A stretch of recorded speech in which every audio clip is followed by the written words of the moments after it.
Je t'invite aujourd'hui à découvrir l'histoire de Baba Yaga.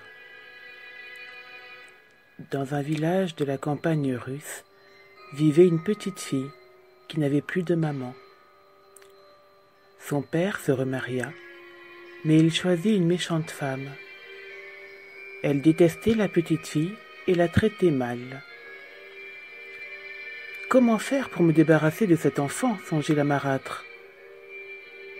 Un jour que son mari s'était rendu au marché vendre du blé, elle dit à la petite fille: « Va chez ma sœur, ta gentille tante, et demande-lui une aiguille et du fil pour te coudre une chemise. » La petite fille mit son joli fichu rouge et partit. En route, elle se rendit compte, parce qu'elle était maligne. « J'irai d'abord demander conseil à ma vraie gentille tante, la sœur de ma vraie maman. » Elle se rendit chez sa tante, qui la reçut avec bonté. « Tante, dit la petite fille, la nouvelle femme de papa m'a envoyée chez sa sœur lui demander une aiguille et du fil pour me coudre une chemise. Mais d'abord, je suis venue te demander à toi un bon conseil. »« Tu as eu raison. La sœur de ta marâtre n'est autre que Baba Yaga, la cruelle ogresse. Mais écoute-moi. Il y a dans son jardin un bouleau qui voudra te fouetter les yeux avec ses branches. Noue un ruban autour de son tronc. Tu verras une grosse barrière qui grince et qui voudra se refermer toute seule. Mets de l'huile sur ses gonds. Des chiens voudront te dévorer. Jette-leur du pain.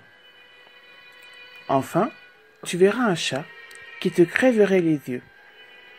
Donne-lui un bout de jambon. »«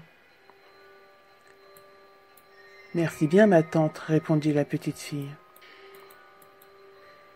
Elle marcha longtemps, puis arriva enfin à la maison de Baba Yaga. Baba Yaga était en train de tisser. « Bonjour, ma tante. Bonjour, ma nièce. Ma mère m'envoie te demander une aiguille et du fil pour qu'elle me couse une chemise. »« Bon, je m'en vais te chercher une aiguille bien droite et du fil bien blanc. En attendant, assieds-toi à ma place et tisse. » La petite fille se mit au métier. Elle était bien contente. Soudain, elle entendit Baba Yaga dire à sa servante dans la cour: « Chauffe le bain et lave ma nièce soigneusement. Je veux la manger au dîner. » La petite fille trembla de peur. Elle vit la servante entrer et apporter des bûches, des fagots et des seaux pleins d'eau.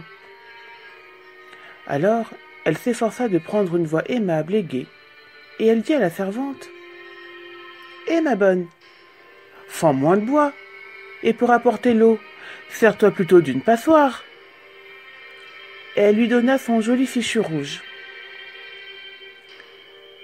La petite fille regarda tout autour d'elle.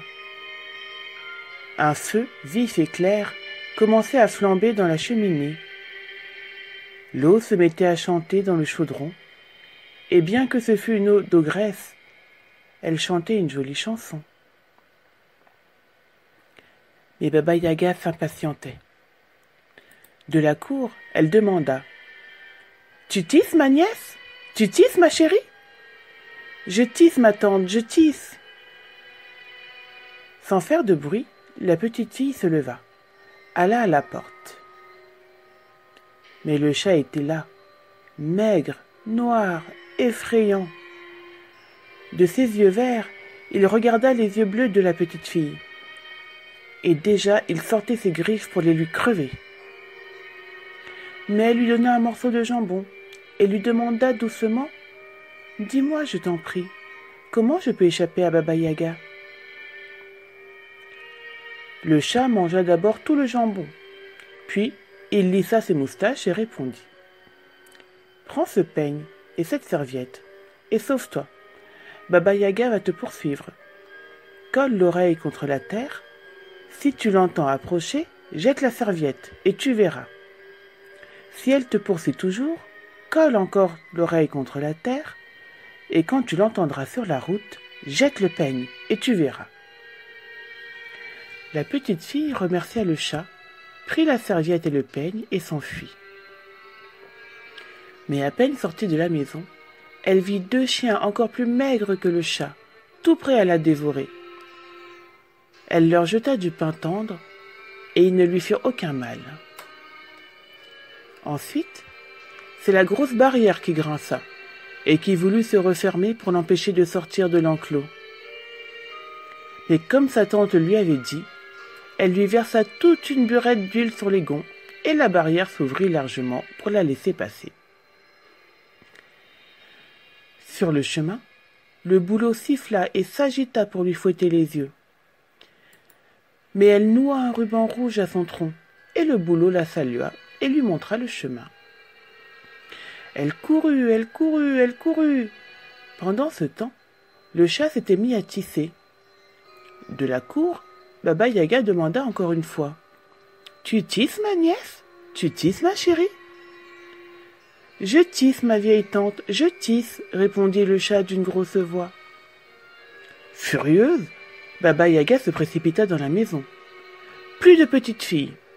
Elle rossa le chat et cria: « Pourquoi ne lui as-tu pas crevé les yeux, traître ?»« Eh, dit le chat, voilà longtemps que je suis à ton service, et tu m'as jamais donné le plus petit os, tandis qu'elle m'a donné du jambon. » Baba Yaga rossa les chiens. « Eh, dirent les chiens, voilà longtemps que nous sommes à ton service, et nous as-tu seulement jeté une vieille croûte, tandis qu'elle nous a donné du pain tendre. » Baba Yaga secoua la barrière. « Eh, dit la barrière, voilà longtemps que je suis à ton service, et tu ne m'as jamais mis une seule goutte d'huile sur les gonds, tandis qu'elle m'en a versé une pleine beurette. » Baba Yaga s'en prit au boulot. « Eh, dit le boulot, voilà longtemps que je suis à ton service, et tu ne m'as jamais décoré d'un fil, tandis qu'elle m'a paré d'un beau ruban de soie. »« Et moi, dit la servante, à qui pourtant on ne demandait rien, et moi, depuis le temps que je suis à ton service, je n'ai jamais reçu de toi ne serait-ce qu'une loque, tandis qu'elle m'a fait cadeau d'un joli fichu rouge. » Baba Yaga siffla son mortier, qui arriva ventre à terre, et elle sauta dedans, jouant du pilon et effaçant ses traces avec son balai. Elle s'élança à la poursuite de la petite fille à travers la campagne. La petite fille colla son oreille contre la terre. Elle entendit que Baba Yaga approchait. Alors elle jeta la serviette qui se transforma en une large rivière. Baba Yaga fut bien obligée de s'arrêter. Elle grinça des dents, roula des yeux jaunes, courut à sa maison, fit sortir ses 3 bœufs de l'étable et les amena près de la rivière. Et les bœufs burent toute l'eau jusqu'à la dernière goutte. Alors Baba Yaga reprit sa poursuite. La petite fille était loin. Elle colla l'oreille contre la terre. Elle entendit le pilon sur la route. Elle jeta le peigne qui se changea en une forêt touffue. Baba Yaga essaya d'y entrer, de scier les arbres. Avec ses dents, impossible. La petite fille écouta. Plus rien. Elle n'entendit que le vent qui soufflait entre les sapins verts et noirs de la forêt. Pourtant, elle continua de courir très vite, parce qu'il commençait à faire nuit, et elle pensait « Mon papa doit me croire perdue. » Le vieux paysan de retour du marché avait demandé à sa femme « Où est la petite ?»« Qui le sait, avait répondu la marâtre. Voilà des heures que je l'ai envoyé faire une commission chez sa tante. » Enfin, la petite fille, les joues toutes rouges d'avoir couru, arriva chez son père et lui demanda « D'où viens-tu, ma petite ?»« Ah, dit-elle, petit père, ma mère m'a envoyé chez ma tante chercher une aiguille et du fil pour me coudre une chemise. Mais ma tante, figure-toi, c'est Baba Yaga, la cruelle ogresse. » Et elle raconta toute son histoire. Le vieil homme était très en colère. Il roua de coups la marâtre et la chassa de sa maison, en lui ordonnant de ne plus jamais revenir. Depuis ce temps, la petite fille et son père vivent en paix. Je suis passé dans leur village, ils m'ont invité à leur table. Le repas était très bon. et tout le monde était content. Voilà. Je te souhaite de passer une douce et belle nuit.